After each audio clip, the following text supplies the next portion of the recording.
नेपालमा मनसुन भित्रिएसँगै जोखिम न्यूनीकरणका लागि सरकारी कार्ययोजना तयार। यस वर्षको मनसुनजन्य विपदका घटनाबाट करिब 12,54,000 मानिस प्रभावित हुन सक्ने आकलन। कान्तिपुर समाचारमा आज बालबालिकाको उपचार गर्ने देशको एकमात्र केन्द्रीय अस्पताल कान्ति बाल अस्पतालमा सेवा लिनै शास्ति।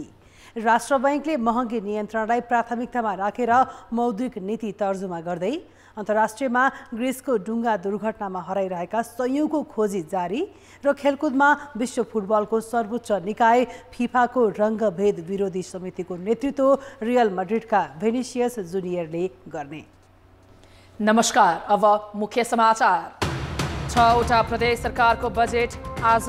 अधिकांशले बजेटको आकार घटाउँदा 3 प्रदेशले सांसदलाई रकम छुट्याउँदै कोसीको अध्यादेश बजेट सत्ता गठबन्धनद्वारा बहिष्कार।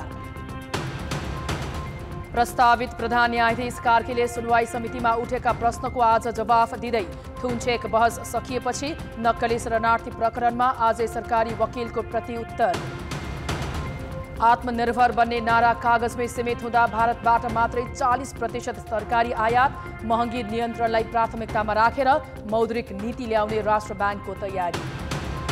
ग्रिसको समुद्री तट नजिकै दुर्घटनाग्रस्त डुङ्गामा करिब 100 बालबालिका समेत रहेको आशंका। मानव तस्करीको आरोपमा 9 जना पक्राउ। र स्पेन दोस्रो पटक युएफा नेसन्स लिगको फाइनलमा इटली 2-1 गोलले पराजित। उपाधिका लागि क्रोएसियासँग खेल्ने।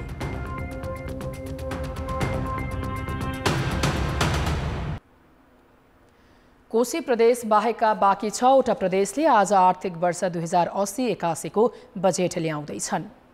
त्यसका लागि सबै प्रदेशले आर्थिक सर्वेक्षण सार्वजनिक गरेका छन्। 7वटै प्रदेशमध्ये सबैभन्दा ठूलो आकारको बजेट ल्याउने बागमती प्रदेश सरकारले आगामी वर्ष बजेटको आकार घटाउने भएको छ। चालु आर्थिक वर्षमा 70 अर्ब 93 करोड रुपैयाँको बजेट ल्याएको प्रदेश सरकारले राजस्व सङ्कलनको दर र खर्च गर्ने क्षमता बढाउन नसक्दा बजेट घटाउन लागेको हो। बागमतीले बजेटमा संसद विकास कोषलाई समावेश गर्ने बताएको छ। यसैगरी आय स्रोत वृद्धि नभएको र राजस्व पनि कम उठेका कारण गण्डकी प्रदेश सरकारले आगामी वर्षका लागि ल्याउने बजेट खुम्चिने निश्चित छ। गण्डकी सरकारले बजेटमा कृषि, स्वास्थ्य, शिक्षा, खानेपानी, पर्यटन र सिँचाइ प्रदेश गौरवका आयोजना पूरा गर्न प्राथमिकतामा राखेर बजेट ल्याउँदैछ। यता लुम्बिनी प्रदेशलाई सङ्घ सरकारले बजेटको सिलिङ घटाएर 35 अर्ब रुपैयाँमा छाड्न निर्देश गरेको छ। चालु आर्थिक वर्षका लागि 42 अर्ब 63 करोड रुपैयाँको बजेट विनियोजन भएको थियो। तर लुम्बिनी प्रदेश सरकारले शहरी विकास र पर्यटनको विकासका लागि वैदेशिक सहयोग जुटाउने उद्देश्यका साथ बजेटको आकार बढाएको छ। सरकारका प्रवक्ता एवं आन्तरिक मामिला मन्त्री सन्तोष पाण्डेले बजेट 42 अर्ब बराबरको ल्याउने जानकारी दिए। उता कर्णाली प्रदेश सरकारले शिक्षा र स्वास्थ्य क्षेत्रको सुधार, रोजगारी, कृषि उत्पादनमा जोड, पर्यटन प्रवर्धन र पूर्वाधार विकासलाई मुख्य प्राथमिकतामा राखेर बजेट ल्याउन लागेको छ। कर्णालीले वित्तीय हस्तान्तरण अन्तर्गत संघीय सरकारबाट सबैभन्दा बढी अर्थात् 16 अर्ब 27 करोड 39 लाख अनुदान पाएको छ। तर कर्णाली प्रदेशले आगामी आर्थिक वर्षको बजेट घटाएर ल्याउने भएको छ। यसैगरी सुदूरपश्चिम प्रदेश सरकारले निर्वाचन क्षेत्र पूर्वाधार विकास कार्यक्रमको नाममा सांसदहरूलाई बजेट उपलब्ध गराउने तयारी गरेको छ। सुदूरपश्चिम प्रदेश सरकारले पूर्वाधार विकास कार्यक्रम अन्तर्गत प्रत्यक्ष निर्वाचित सांसदलाई जनही 3 करोड बजेट दिने तयारी गरेको छ। सुदूरपश्चिम चालु आर्थिक वर्षका लागि 36 अर्ब 74 करोड 64 लाख रुपैयाँ बजेट विनियोजन गरेको थियो। 2.5 महिनादेखि चलिरहेको नक्कली भुटानी शरणार्थी प्रकरणमा पक्राउ परेकाहरूलाई के हुन्छ भन्ने धेरैको चासो छ। 30 जना विरुद्ध मुद्दा दायर भए पनि 18 जना मात्रै पक्राउ परेका छन्। पक्राउ परेकाहरूलाई मुद्दाको अन्तिम टुङ्गो नलाग्दासम्म थुनामा पठाउने कि नपठाउने भन्ने बहस काठमाडौँ जिल्ला अदालतमा चलिरहेको छ। आरोपीका तर्फबाट कानुन व्यवसायीले बहस सकिआएको छ। आज सरकारी वकिलले प्रतिउत्तर दिएपछि अदालतले आदेश दिनेछ। सधैँजसो बिहिबार पनि पक्राउ परेका 18 जनालाई नै 11 बजे काठमाडौँ जिल्ला अदालतमा उपस्थित गराइयो। न्यायाधीश प्रेमप्रसाद न्यौपानेले बुधबार नै बहस सिद्ध्याउने भने पनि आरोपीका तर्फबाट बहस गर्ने कानुन व्यवसायीहरूले लामो समय लिएपछि भुटानी शरणार्थीको मुद्दा लम्बिरहेको हो। बिहिबार पहिलो बहस भुटानी शरणार्थीका नेता टेकनाथ रिजालको तर्फबाट सुरु भयो। अन्य व्यक्ति नेपालीलाई भुटानी शरणार्थी बनाएको आरोपमा पक्राउ परे पनि रिजाल समेत मुचिनु सामान्य थिएन। इजलासमा अन्य आरोपी एउटै बेन्चमा बसे पनि रिजाल भने कुनातिर छुट्टै बस्थे। बहसको सुरुवात कानुन व्यवसायी रामकुमार सुवालले गरे। अधिवक्ता सुवालले टेकनाथ रिजालले भुटानमा गरेको त्यागबाट सुरु गरेको बहसको प्रसङ्ग शरणार्थी समस्या समाधान गर्न बनेको कार्यदलमा ल्याएर जोडे। रिजालमाथि पनि अन्यलाई जस्तै 5वटै कसुर लागेको छ। तर अधिवक्ता सुवालले भने शरणार्थी समस्या समाधान गर्न बनेको बालकृष्ण पन्थीको कार्यदलले नै 2वटा प्रतिवेदन बनाएर एउटा गृह मन्त्रालय र अर्को बाहिर दिएको आरोप लगाए। त्यसपछि रिजालको बचाउमा 12 जना कानुन व्यवसायीले बहस गरे। तर अधिकांशले घटनामा उनको संलग्नता नभएको तथ्यभन्दा उनको सादगी जीवनलाई जोड दिए। तर कानुन व्यवसायीको बहसबाट चित्त नबुझाएपछि उनी आफै न्यायाधीशसँग आफ्नो कुरा राख्न अघि सरे। उनका कानुन व्यवसायीले पनि आग्रह गरेपछि न्यायाधीश न्यौपानेले पनि समय दिए। न्यायाधीश सामु भावुक भएर प्रस्तुत भएका रिजालले आफू भुटानबाट खेदिएर नेपाल आएको देखि नेपालले फिर्ता पठाएर भुटानमै 10 वर्ष जेल परेको कहानी सुनाए। न्यायाधीश न्यौपानेले पनि उनको कुरा ध्यानपूर्वक सुने। उनले नेपालमा रहेका भुटानीको समस्या समाधानका लागि भन्दै शेरबहादुर देउवादेखि माधव नेपालसम्मलाई भेटेर भन्दा पनि सुनवाई नभएको गुनासो इजलासमै राखे। बालकृष्ण खाँड र टोपबहादुर रायमाझीतिर देखाउँदै उनीहरूकै कारण आफू समस्यामा परेको भन्दै आक्रोश पोखे। बरु मलाई यहीँ बाँधेर राखे हुन्छ भन्दै रिजाल चर्किने थालेपछि न्यायाधीशले कानुन व्यवसायी मार्फत उनलाई कुर्सीमा बस्न भनेका थिए। बिहिबार लक्ष्मी महर्जन र उनका श्रीमान हरिभक्त महर्जनका कानुन व्यवसायीले पनि आफ्नो बहस गरेसँगै आरोपीका तर्फबाट थुन्चेक बहस सकिएको छ। प्रहरीले संलग्न गरेको प्रमाणका आधारमा सरकारी वकिलले चलाएको मुद्दामा आरोपीका तर्फबाट बहस गर्ने 100 भन्दा बढी कानुन व्यवसायी मध्ये अधिकांशले आफ्ना पक्षको संलग्नता नरहेको तथ्यभन्दा मन्त्रालयका कर्मचारी, पूर्व गृहमन्त्री रामबहादुर थापा र पूर्व सचिव प्रेम राईतिर दोष देखाएका छन्। शुक्रबार आरोपीका कानुन व्यवसायीले उठाएको प्रश्नको जवाफ सरकारी वकिलले दिनेछन्। ब्रेक अगाडि नै सरकारी वकिलको जवाब सकिने भएकाले साँझसम्म आदेश आउन सक्नेछ। नक्कली भुटानी शरणार्थीको मुद्दामा अदालतको आदेशले कसलाई थुनामा पठाउँछ र कसलाई धरौटीमा अथवा तारेखमा छोड्छ सबैको चासो हुनेछ। कान्तिपुर समाचारका लागि रमेश धमला, काठमाडौँ। सर्वोच्च अदालतका प्रस्तावित प्रधान न्यायाधीश हरिकृष्ण कार्कीले आज संसदीय सुनवाई समितिमा आफूमाथि उठेका प्रश्नको जवाफ दिँदैछन्। सिंहदरबारमा बिहान 8 बजे बोलाइएको बैठकमा सांसदहरूले सवाल राख्ने र कार्कीले जवाफ दिने कार्यसूची छ। कामु प्रधान न्यायाधीश समेत रहेका कार्कीले आफूमाथिका उजुरीको पनि जवाफ दिनेछन्। समितिको हिजोको बैठकमा कार्कीले आफ्ना भावी योजनाको फेहरिस्त प्रस्तुत गरेका थिए। उनले न्यायपालिकाप्रतिको आस्था र विश्वास अभिवृद्धि गर्ने, फैसला कार्यान्वयनलाई प्रभावकारी बनाउने र आर्थिक अनुशासन लगायतका विषयसहितका योजना सुनाएका छन्। 9 महिनादेखि कायम मुकायम प्रधान न्यायाधीशको जिम्मेवारी निर्वाह गरिरहेका कार्कीले न्यायिक सुशासन र सदाचार निर्माण, न्यायमा सहज पहुँच अभिवृद्धि, अदालतको कार्यबोझ कम गर्ने लगायतका योजना प्रस्तुत गरे। सुनवाई समितिले नाम अनुमोदन गरे। कार्कीले बढीमा 1.5 महिना अर्थात् साउन 20 गतेसम्म न्यायपालिकाको नेतृत्व गर्नेछन्। संसदीय सुनवाई समितिले अनुमोदन गरेपछि प्रधान न्यायाधीशलाई राष्ट्रपतिले नियुक्त गर्ने संवैधानिक व्यवस्था छ। संसदीय समितिमा प्रस्तावित प्रधान न्यायाधीश कार्कीको सुनवाईबारे थप जानकारी दिन सिंहदरबारबाट सहकर्मी विकास आचार्य प्रत्यक्ष सम्पर्कमा छन्। विकास, हिजो स्थगन भएको संसदीय सुनवाई समितिको बैठक आज बस्दैछ। आजको प्रक्रियाबारे थप जानकारी के छ? श्रद्धा, प्रधान न्यायाधीश प्रस्तावित हरिकृष्ण कार्कीको सुनवाई आज पनि चल्दैछ। उनले आज पनि संसदीय सुनवाईमा आएर आफ्नो सुनवाई गर्नुपर्नेछ, जवाफ दिनुपर्नेछ। आज भने सांसदहरूले अर्थात् समितिका सदस्यहरूले प्रश्न सोध्नेछन्, सोही प्रश्नको उनले जवाफ दिनेछन्। हिजो भने उनले अर्थात् भनौँ बिहिबार भने उनले करिब 1.5 घण्टा आफ्ना कार्ययोजना, भावी कार्ययोजना र आफ्ना संक्षिप्त परिचय समिति समक्ष सुनाएका थिए र ती लगायतका विषय र यसभन्दा अगाडि उजुरीकर्ताहरूले राखेको उजुरीका विषयमा सांसदहरूले प्रश्न सोध्नेछन् वा भनौँ समितिका सदस्यहरूले प्रश्न सोध्नेछन्। सोही प्रश्नको आज जवाफ दिनेछन् र त्यसपछि आज शुक्रबार नै सम्भवतः समितिले उनलाई अनुमोदन गर्ने वा नगर्ने भन्ने निर्णयमा पुग्ला र त्यसका लागि उनी 8 बजे यो सङ्घीय संसद सचिवालय अन्तर्गत यो 1 नम्बर भवनको यो बैठक कक्षमा अर्थात् समितिको बैठक कक्षमा उपस्थित हुनेछन् र प्रश्न उत्तरको सामना गर्नेछन्।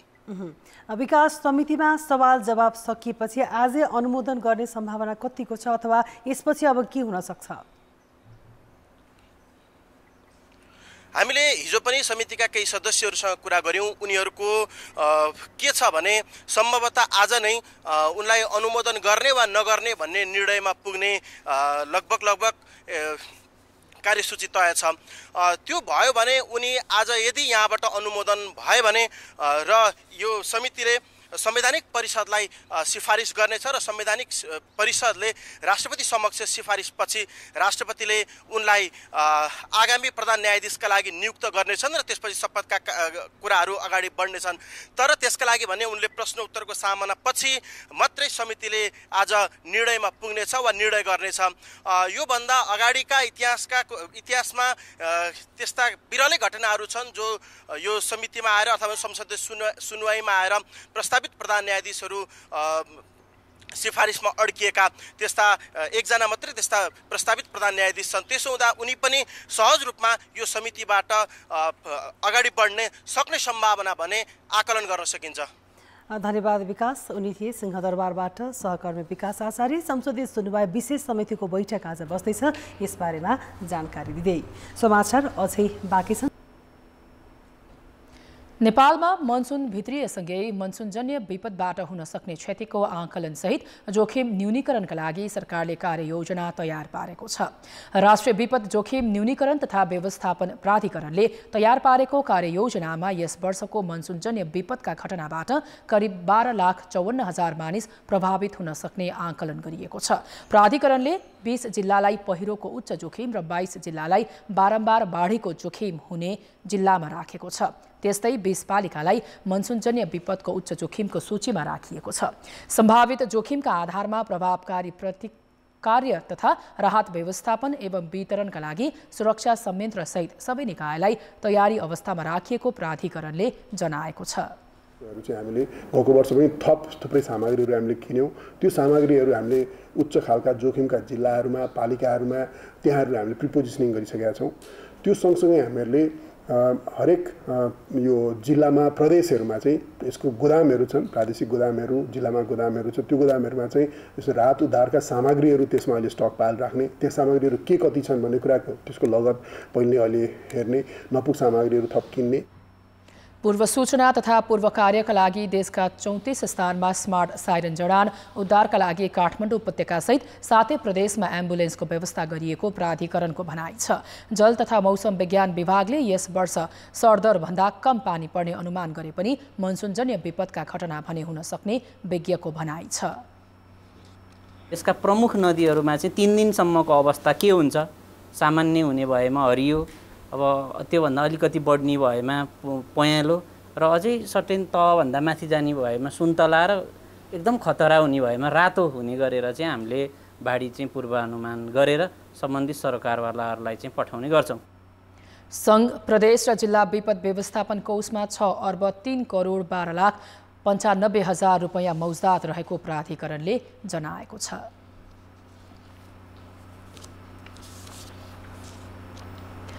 बालबालिकाको उपचार गर्ने देशको एकमात्र केन्द्रीय अस्पताल कान्ति बाल अस्पतालमा सेवा लिने शास्ति हुन थालेको छ।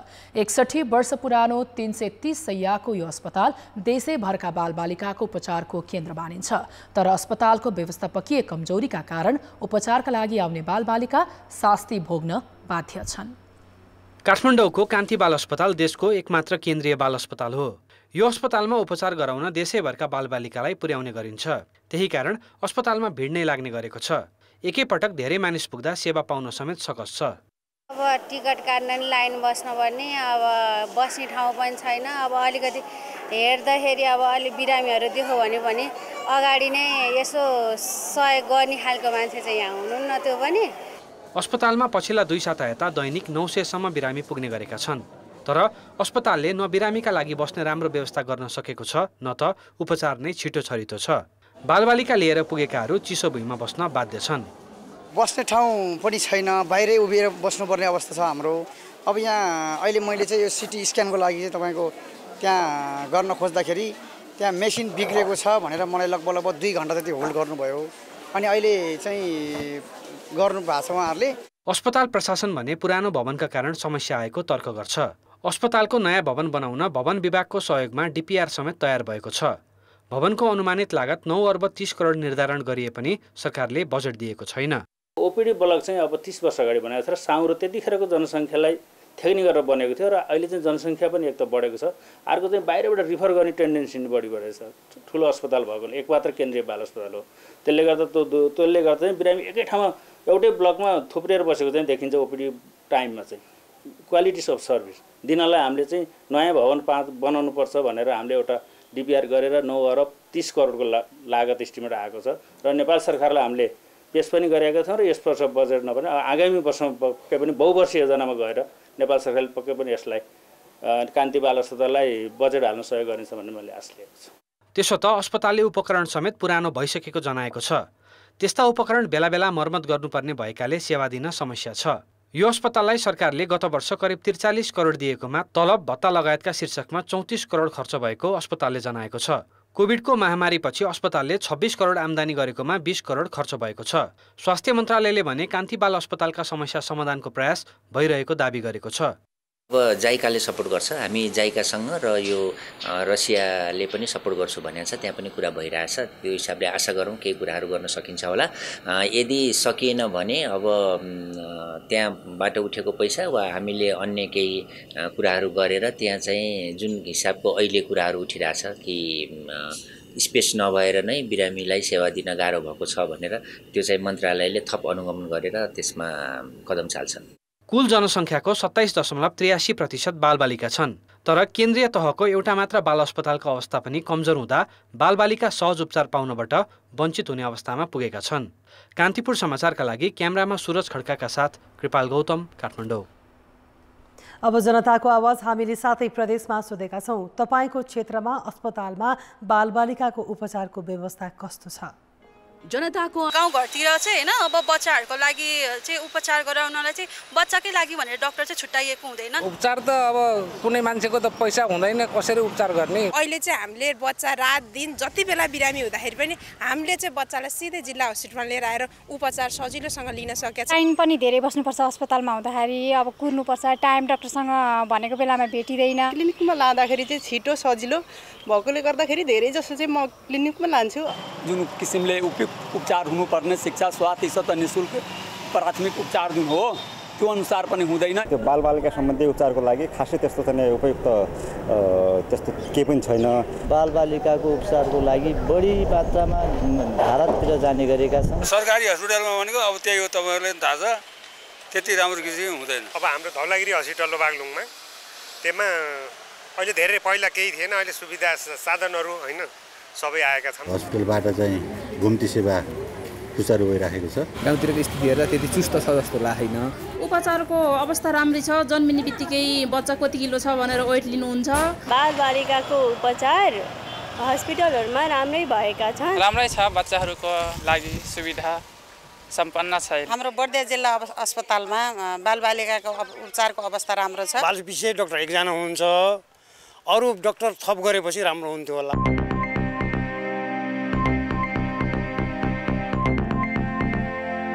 पछिल्लो समय काठमाडौँको माइतीघर मण्डला देशभरिका नागरिकलाई न्याय खोज्दै सरकारलाई गुहार्ने थलो बनेको छ। न्याय माग्ने मात्र नभई यही ठाउँमा विरोध र समर्थनका प्रदर्शन समेत हुने गरेका छन्। काठमाडौँमा नागरिकले छलफल गर्ने र आफ्ना हक अधिकार माग्न विगतमा न्यू रोड, पिपल बोर्ड, रत्न पार्क, शान्ति बाटिका, भद्रकाली, पिपल बोर्ड र खुला मञ्च प्रयोग गर्ने गरेकोमा आजकल माइतीघर मण्डला लोकप्रिय बन्दैछ। यहाँ दैनिक कुनै न कुनै विषयमा प्रदर्शन भइरहेकै हुन्छ।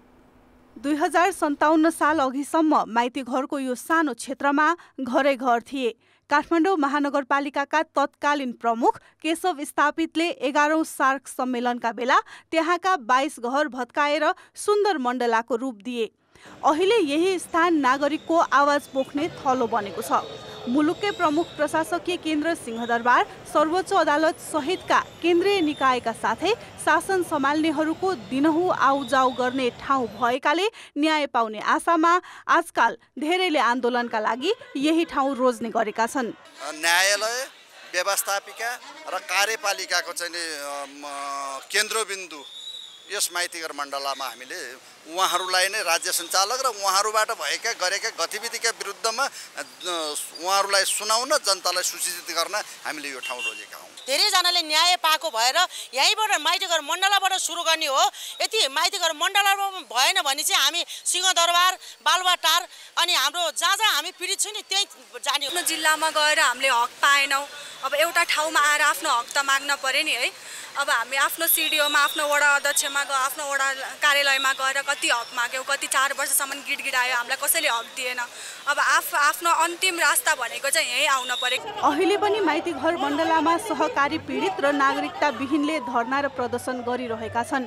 अघिल्लो वर्ष मिटर ब्याज पीडितले यही नै 48 दिनसम्म निरन्तर धरना दिए। 5 बुँदे सहमति गरेर मात्र उनीहरू घर फर्किए। माइती घरमा त्यही 5 बुँदे सहमति पाइयो। उपलब्धिको कारण त त्यहीँबाट भयो हाम्रो सुरु। सहमति गरेर 5 बुँदे सम्झौता दियो बालकृष्ण खाँडले। अब गृहमन्त्री त्यो बेलामा त्यही थिए। देशमा के भइरहेको छ र नागरिकका असन्तुष्टि के छन् भनेर माइतीघर मण्डला पुगेपछि थाहा हुन्छ। मानिसहरू यहाँ आउँछन्, नारा लगाउँछन्, प्ले कार्ड देखाउँछन्, कोही मौनतामै आफ्ना आवाज सुनाइरहेका हुन्छन्। कतिले आंशिक न्याय पाउँछन्, कति आश्वासन लिएर फर्किन्छन्।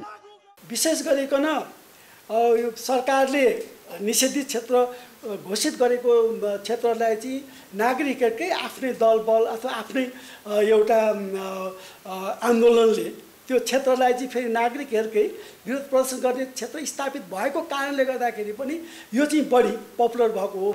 नागरिकले विरोध जनाउने थलो काठमाडौँको खुल्ला मञ्चमा ताला लागेको छ। अन्य ठाउँलाई निषेधित क्षेत्र घोषणा गरिएको छ।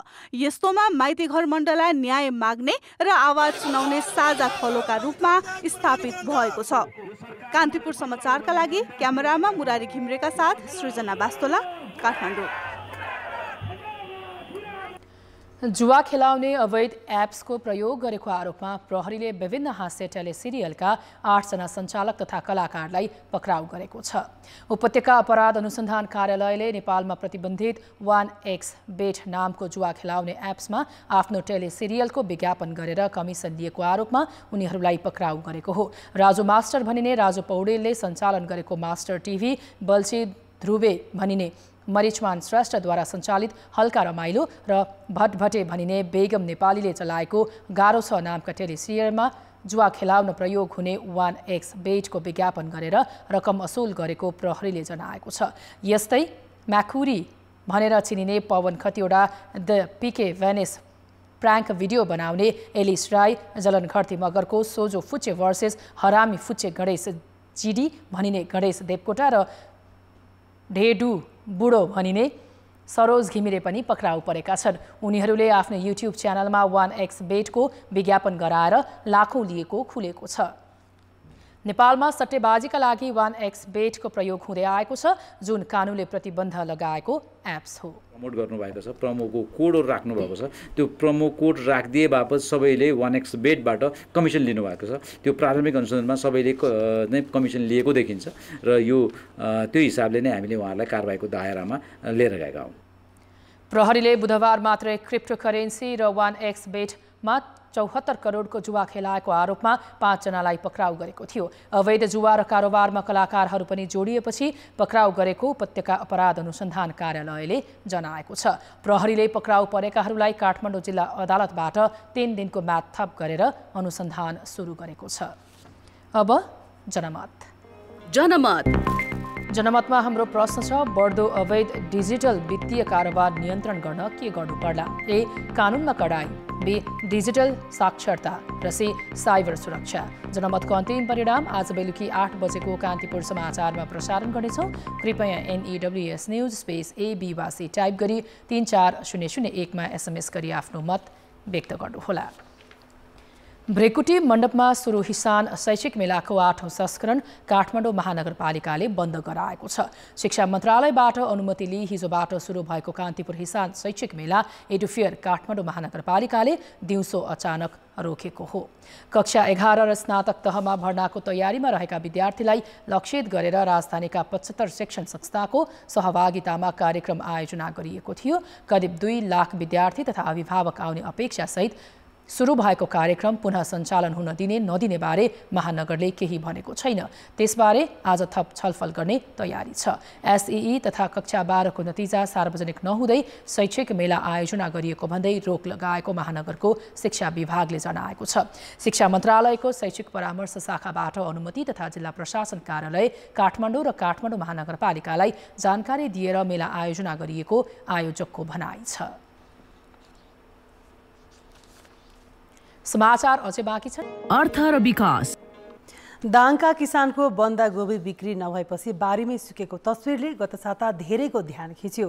सरकारले स्वदेशी उत्पादनलाई प्रोत्साहन र बजारीकरणको उपयुक्त व्यवस्था गर्न नसक्दा नेपालमा वर्षेनी झण्डै 50 अर्ब बराबरको तरकारी भित्रिरहेको छ। भारतीय तरकारीले मात्रै नेपाली तरकारी बजारको 39% हिस्सा ओगटेको छ। तरकारीमा उत्पादन बढाएर मुलुकलाई आत्मनिर्भर बनाउन कति सम्भव छ? सरकारले स्वदेशी उत्पादनलाई प्रोत्साहन गर्न भन्दै स्याउ, एभोकाडो, किवी जस्ता फलफुल र आलु, प्याज, फ्रोजन केराउ जस्ता आयातित तरकारीमा भन्सार लगाएको छ। काठमाडौँ महानगरपालिकाको 15औं कार्यपालिका बैठकले समेत आयात निरुत्साहनका लागि भारतीय फलफुल र तरकारीको विषादी परीक्षण गर्ने नीति लिएको छ। तर कालीमाटीमा 40% भन्दा बढी फलफुल र तरकारी भारतबाटै आयात हुने गरेको छ। करिब 2,70,000 मेट्रिक टन सामान हाम्रो यहाँ भित्रिएको देखिन्छ। त्यो मध्ये चाहिँ करिब 1,63,000 मेट्रिक टन चाहिँ हाम्रो स्वदेशी उत्पादन क्षेत्रबाटै भित्रिएको छ भने 1,07,000 मेट्रिक टन चाहिँ भारतीय क्षेत्रबाट भित्रिएको देखिएको छ। 2079 सालमा कालीमाटी बजारमा 27 करोड 69 लाख किलो फलफुल तथा तरकारी भित्रिएको थियो, जसमा भारतबाट मात्रै 10 करोड 74 लाख किलो आयात भएको छ। भारतसँग आलु तथा प्याज र चीनसँग लसुनमा निर्भर भएको अवस्था छ। नेपाली किसानका उत्पादन भने बजार अभावमा बारीमै खेर जाने स्थिति वर्षेनी दोहोरिए पनि सरकारले बजारीकरणमा ध्यानै दिन सकेको छैन। यससँगै उपभोक्ताले समेत मौसम अनुसारका स्वदेशी तरकारी उपभोग गरे आत्मनिर्भर हुन सकिने देखिन्छ। अझै पनि ल्याउनु पर्ने चाहिँ यो कागती भयो, अफ सिजनमा खुर्सानीहरू भयो हैन, नगरेको कारणले गरे पनि नेपालमा हुन्छ। यी कुराहरू चाहिँ ल्याउन अलिकता नेपालमा त्यति क्राइटेरियामा यो उत्पादन गरिएको छैन, गरे पनि हुन्छ नै। तर अरू जति पनि सामानहरू छन् जस्तै काउली, बन्दा, मुला, गाजर, गोलीबाडा यिनीहरू प्रशस्त रूपमा नेपालमा प्रोडक्ट हुन्छ र नेपालमा आत्मनिर्भर बन्न सकिन्छ। विगतमा सुन्नुभएको छ हामी मासुमा आत्मनिर्भर भइसक्यौँ भन्ने सुनेको छौँ नि, त्यस्तै कुरामा सबै कुरामा आत्मनिर्भर हुन सकिन्छ नि। अब भनौँ यसमा यो मास प्रोडक्सन हुने ठाउँहरू बनाइदिनु पर्यो। सम्भव छ, किन छैन? हामी त कृषि प्रधान देशको जनता हो नि त। जस्तै अहिले मार्केटमा गएको म सबै नेपाली परवल रहेछ हैन, सकिन्छ। अनि अलिकति गभर्मेन्टले चाहिँ सब्स्टिट्युट चाहिँ दिनुपर्छ। मौसमी तरकारीको भण्डारण गर्ने व्यवस्था समेत हुन सकेको छैन। सिजनका बेला हरेक वस्तुमा आत्मनिर्भर हुने भए पनि सिजन सकिएपछि भारत सहितका मुलुकबाट आयात गरिएकै तरकारीमा भर पर्नुपर्ने अवस्था छ। उत्पादन त हुन्छ व्यापक, तर राख्ने बिउ भण्डारण गर्ने छैन नि त हामीसँग। भण्डारण गर्नु पर्यो, सरकारले ठाउँ ठाउँ कोल्ड स्टोर बनाइदिनु पर्यो तरकारीको लागि खेतमै। त्यसरी गर्न सक्यो भने सकिन्छ।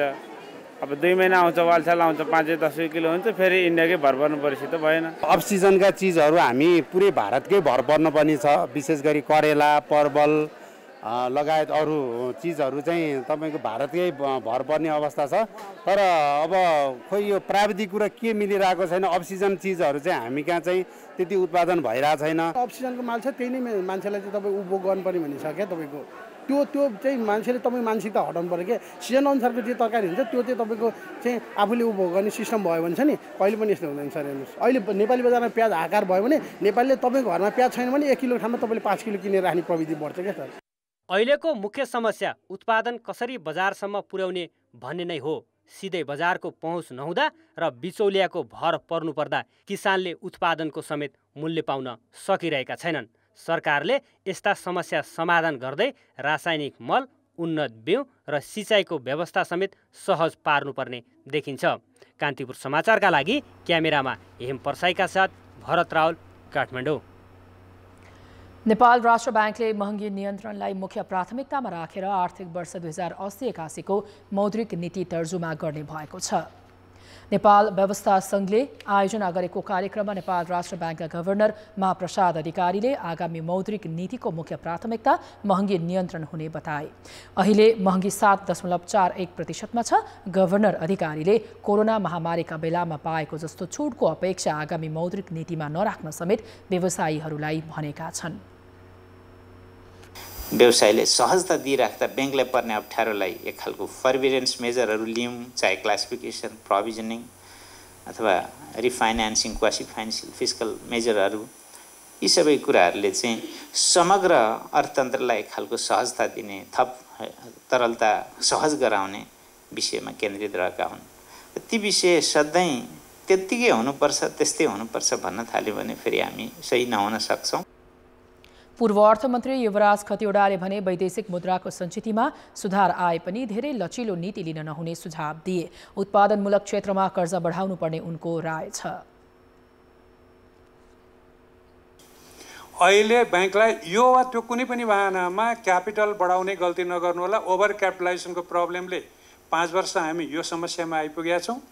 फेरि पनि बढाउने गर्नुभयो भने हुँदैन। मजाले आफ्नो पोर्टफोलियोमा ऋण उठाउनुहोस्, ऋण लगानी गर्नुहोस्, ऋण उठाउनुहोस्, ऋण लगानी गर्नुहोस्। 12% को क्रेडिट ग्रोथ भयो भने त्यो 6% को आर्थिक वृद्धिलाई पुग्छ। कार्यक्रममा सहभागी अधिकांश पूर्व गभर्नरहरूले आयातित वस्तुमा हुने व्यापार खस्किएकोमा चिन्ता नलिन सुझाव दिँदै कृषि उत्पादन बढाउने गरी कर्जा प्रवाहको नीति ल्याउन राष्ट्र ब्याङ्कलाई सुझाव दिए। राष्ट्र ब्याङ्कले साउनको पहिलो साता सार्वजनिक गर्ने गरी मौद्रिक नीतिको तयारी गरिरहेको छ।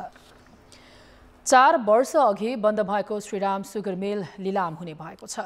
देशकै सबैभन्दा पुरानो र ठूलो औद्योगिक घराना गोल्छा समूहको सबैभन्दा बढी शेयर स्वामित्व रहेको सुगर मिल बिक्रीका लागि ब्याङ्कले सूचना जारी गरेको छ।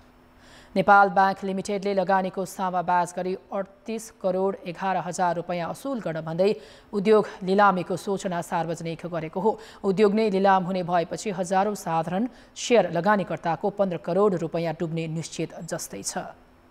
यो दुर्भाग्यपूर्ण हो, किनभने तपाईको पब्लिकमा शेयर बेच्ने, पब्लिकलाई एउटा विश्वास ट्रस्ट गरेर चाहिँ पब्लिकमा शेयर बेच्ने र तपाईको त्यही संस्था चाहिँ तपाईले विभिन्न कारणले धाराशायी बनेर गएर चाहिँ तपाईको लिलामै हुनुपर्ने अवस्था आउनु भनेको दुर्भाग्यपूर्ण हो। 30 करोड चुक्ता पुँजी भएको कम्पनीमा 38 करोड रुपैयाँ ब्याङ्कले असुल गर्नुपर्नेछ। उद्योगको सम्पत्ति भन्दा ब्याङ्कको कर्जा धेरै हुँदा साधारण शेयर धनी मारमा पर्ने भएका हुन्। सम्पत्ति भन्दा दायित्व बढी भएको कम्पनीको ब्याङ्कले लिलामी गरेपछि त उसले असुल रूपमा सबै गर्छ। अब यो चाहिँ सबैको देनदारहरूलाई सबैलाई तिरेर बाँकी रहेको रकम मात्रै शेयर होल्डरले लगानीकर्ताले पाउने हो, चाहे त्यो 10 किताले शेयर लिएको होस् चाहे मेजोरिटी शेयर होस्। त्यसैले त्यो शेयर होल्डरहरूले चाहिँ चुनेर पठाएको व्यक्तिले कम्पनी चलाउने हो। राम्रो नराम्रो गर्ने चाहिँ उहाँहरूमै निहित हुन्छ। ब्याङ्कले लिलामीका लागि सूचना जारी गरे पनि मिल भने 2076 फागुनमै बन्द भएको थियो। 16 वर्ष अघि अर्थात् 29 जुन 2007 मा नेप्सेमा सूचीकृत कम्पनीको 3 वर्ष अघि शेयर बजारमा अन्तिम कारोबार हुँदा कुल बजार पुँजीकरण 1 अर्ब नाघेको थियो। सञ्चित नोक्सानी 2 अर्ब 17 करोड 75 लाख पुगेको भन्दै सञ्चालकले सूचना जारी गरी कम्पनी बन्द गरेका थिए। अब अन्तर्राष्ट्रिय समाचार। ग्रिसको समुद्री तट नजिकै दुर्घटना भएको डुङ्गामा करिब 100 जना बालबालिका सवार रहेको दुर्घटनामा बाँचेकाहरूले बताएका छन्। आप्रवासी बोकेको डुङ्गा बुधबार दुर्घटना हुँदा कम्तीमा 78 जनाले ज्यान गुमाएका छन् भने 100 जनाको जीवितै उद्धार गरिएको छ। बाँकी 100 जना समुद्रमा हराइरहेका र उनीहरूको खोजी कार्य जारी छ। जीवितै उद्धार गरिएकाहरूले बताए अनुसार खचाखच भरिएको उक्त डुङ्गामा करिब 750 जना चढेका थिए। घाइतेको उपचार भइरहेको अस्पतालका एकजना चिकित्सकले उक्त डुङ्गामा 100 महिला र कम्तीमा 100 जना बालबालिका रहेको जानकारी आफूले पाएको बताएका हुन्। दुर्घटनामा 600 जति मानिस मारिएको हुन सक्ने ती चिकित्सकको भनाइ छ। यसैबीच मानव तस्करीमा संलग्न रहेको आरोपमा 9 जनालाई गिरफ्तार गरिएको छ। तीमध्ये धेरैजना इजिप्टका नागरिक रहेको बताइएको छ। माछा मार्न प्रयोग हुने उक्त डुङ्गा इजिप्टबाट रित्तै हिँडेको तर लिबियाको टोब्रुक बन्दरगाहमा रोकिएर त्यहाँ 100 आप्रवासी चढाएर इटलीतर्फ हिँडेको स्थानीय सञ्चार माध्यमले जनाएका छन्। इटलीतर्फ जाँदै गर्दा दक्षिणी ग्रिसको समुद्री तटबाट करिब 92 किलोमिटर टाढा भूमध्य सागरमा उक्त डुङ्गा डुबेको थियो। समाचार अझै बाँकी छन्। खेलकुद समाचार। नमस्कार, कान्तिपुर खेलकुद समाचारमा स्वागत छ। विभागीय टोली नेपाल पुलिस क्लबले मुख्यमन्त्री कप राष्ट्रिय महिला भलिबल प्रतियोगिताको उपाधि जितेको छ। इटहरीमा हिजो साँझ सम्पन्न फाइनलमा अर्को विभागीय टिम सशस्त्र प्रहरी बलको एपीएफ क्लबलाई 3-0 को सोझो सेटले पराजित गर्दै पुलिस च्याम्पियन बनेको हो। इटहरी रङ्गशालामा भएको खेलको पहिलो सेट 25-19 ले जितेको पुलिसले दोस्रो सेट 25-14 र तेस्रो सेट 25-18 ले आफ्नो पक्षमा पारेको थियो। उपाधिसँगै पुलिसले नगद 3 लाख रुपैयाँ हात पारेको छ। उपविजेता एपीएफले 1,50,000 रुपैयाँ पायो। प्रतियोगिताको सर्वोत्कृष्ट खेलाडी घोषित नेपाल पुलिस क्लबकी पुनम चन्दले 55,000 पुरस्कार पाइन्। एपीएफकी सरस्वती चौधरी बेस्ट स्पाइकर र बागमती प्रदेशकी सुमित्रा रेग्मी बेस्ट ब्लकर भए। यस्तै पुलिसकी उषा भण्डारी बेस्ट सर्भर, कामना पुन बेस्ट सेटर र शान्ति तामाङ बेस्ट लिबेरो भए। पुलिस क्लबकै रूपेश विष्ट उत्कृष्ट प्रशिक्षक बने। उनीहरूले जनही 15,000 पुरस्कार प्राप्त गरेका छन्। स्पेन इटालीलाई 2-1 गोलले पराजित गर्दै नेसन्स लिगको फाइनलमा प्रवेश गरेको छ। नेदरल्यान्ड्समा गैराती भएको सेमिफाइनलमा स्पेनले खेल सुरु भएको तेस्रो मिनेटमै अग्रता लिएको थियो। इटालीका लेजेन्ड लियोनार्दो बोनुचीबाट बल खोज्दै यारेमी पिनोले गोल गरेका थिए, तर स्पेनको अग्रता लामो समय भने टिकेन। 11औं मिनेटमा इटालीले पेनाल्टी मार्फत खेल बराबरी गर्यो। राष्ट्रिय टिमबाट डेब्यू गरेका रोबिनले नोमन्डबाट ह्यान्डबल भएपछि इटालीले पेनाल्टीको मौका पाएको थियो, जसलाई चिरो इमोबिलेले गोलमा परिणत गरे। पहिलो हाफको बाँकी समयमा दुवै टिमबाट थप गोल भएन। खेल अतिरिक्त समयमा जाने अनुमान थियो, तर 28औं मिनेटमा सब्स्टिट्युट होसेलुले गोल गरेपछि स्पेन युरोकप विजेता इटालीलाई निराश पार्दै लगातार दोस्रो पटक नेसन्स लिगको उपाधि नजिक पुग्यो। होसेलुको स्पेनका लागि 3 खेलमा यो तेस्रो गोल हो। उनले रोद्रीसँग डिफ्लेक्ट भएको बललाई सदुपयोग गरेका थिए। म्यान्चेस्टर सिटीलाई च्याम्पियन्स लिग उपाधि जिताउँदा इन्टर मिलान विरुद्ध एकमात्र निर्णायक गोल गरेका रोद्रीले स्पेनका लागि पनि उच्च प्रदर्शन गर्दै प्लेयर अफ द म्याच चुनिए। अब स्पेनले फाइनलमा आगामी सोमबार लुका मोड्रिचको टोली क्रोएसियासँग प्रतिस्पर्धा गर्नेछ। अघिल्लो पटक स्पेन फाइनलमा फ्रान्ससँग पराजित भएको थियो। क्रोएसिया नेदरल्यान्ड्सलाई 4-2 गोलले हराउँदै फाइनल पुगेको हो। खेलकुद समाचार अहिलेलाई यति नै। कान्तिपुर समाचार अहिलेलाई सकियो। कान्तिपुर टेलिभिजन हेर्दै गर्नुहोला। नमस्कार।